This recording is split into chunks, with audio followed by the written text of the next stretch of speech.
তো হ্যালো বন্ধুরা, তোমাদেরকে কাশিটেক ফর ইউ চ্যানেলে স্বাগত। তো আজ আমরা আলোচনা করব যে কি কি নথি থাকলে এসআইআর বাদ যাবে না আপনার নাম। তো ভিডিওটি বিস্তারিত জানতে শুরু থেকে শেষ অবধি দেখুন।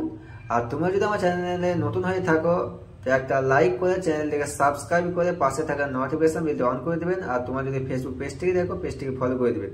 তো চলুন শুরু করি। প্রয়োজনীয় নথিগুলো কি কি?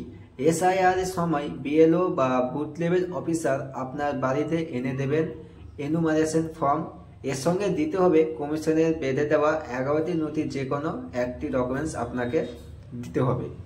তো সেই 11টি ডকুমেন্টস কি কি চলুন এবার দেখি আমরা। কেন্দ্রীয় অথবা রাজ্য সরকারের কর্মী হিসাবে কাজ করেছেন অথবা পেনশন পান এমন পরিচয়পত্র তো লাগবে। 1987 সালের 1 জুলাইয়ের আগে ব্যাংক, পোস্ট অফিস, এনআরসি, স্থানীয় প্রশাসনে দেওয়া যে কোনো নথি লাগবে।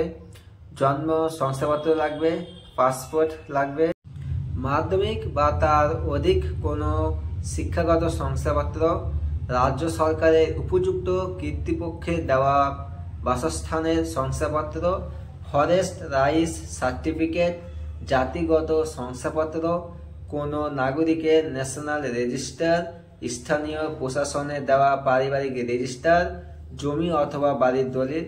এই 11টি ডকুমেন্টসের মধ্যে আপনাকে যে কোনো একটি ডকুমেন্টস দিতে হবে।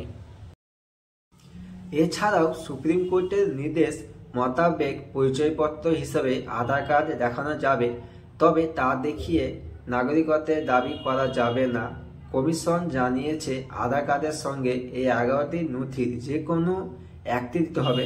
আমি তোমাদেরকে আগে বললাম যে এই 11টি নথির মধ্যে যে কোনো একটি দিতে হবে।